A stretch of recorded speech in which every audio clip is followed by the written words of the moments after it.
Hey everybody, it's Lindsay Vasquez with the Gold Arrow Real Estate team at Keller Williams Fresno, and today I'm going to be sharing some insider tips with you in order to help you sell your house.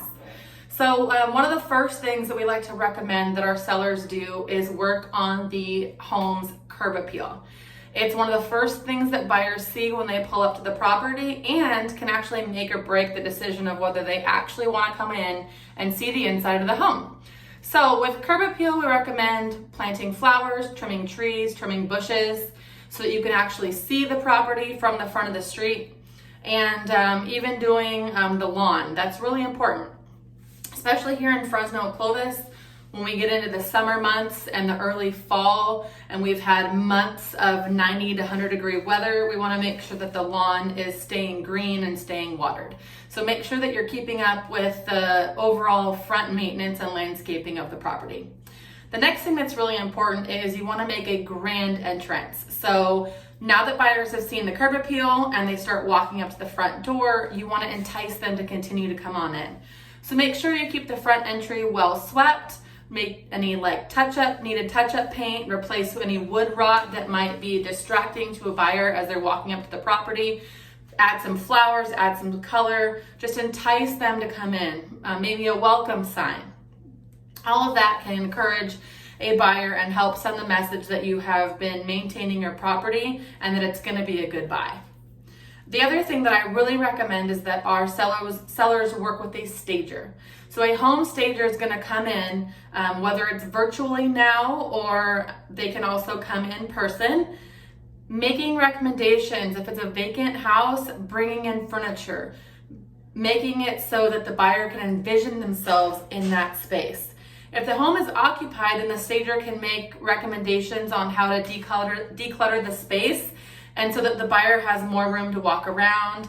You want to make sure that it's depersonalized. All of the family photos are taken down so that when buyers are coming through the house, they're not focused on your family photos, they're focused on the actual layout of the house.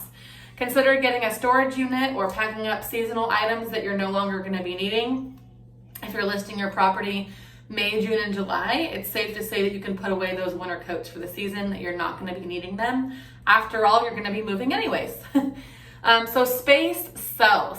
When you're working with the stager will optimize the space to make sure that the property and the rooms feel warm and inviting. So space sells. What doesn't sell? Smells. So there's nothing worse than pet odors, the smell of smoke. There's just a lot of interesting smells that can stick around in the house after being lived in for many, many, many years.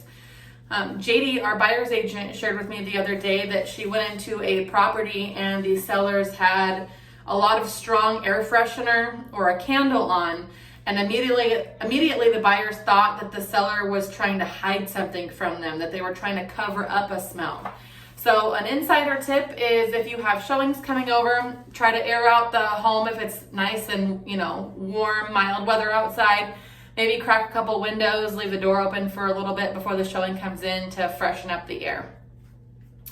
Hire an agent that will connect you to those vendors. So as your listing agent, I have a whole group of vendors, from handymen, stagers, carpet cleaners, cleaning crews. I have a whole repertoire of people that I can refer to you to get your home clean and ready for sale. The other thing is, hire an agent that pays for professional photography and that uses professional photography when they're listing your house. Most buyers, especially now while we're in our shelter in place, are looking online. So it's really important that we make a good first impression by using those professional photographs. The other thing is, as an agent, knowing which photograph is going to sell the house. I recently listed a property and the whole front of the house was kind of a Smurfy blue, and I thought that might be a turnoff to some buyers. So instead of making the first photo that showed up on the multiple listing service a picture of the front of the house, the home had just been beautifully remodeled, and so the first picture on the multiple listing service was of the beautifully remodeled living room. It sold really quickly. Make sure also that you have an agent that has a record of selling homes. They have a record of getting houses sold, and their days on market is low. Don't be afraid to ask those questions. This agent that you're hiring, this realtor, is being hired to sell your most valuable asset. So I hope these tips help you decide on what to do and how to prep your home for sale. And if you need any other help, I am here. The Gold Arrow Real Estate team is here to help as well.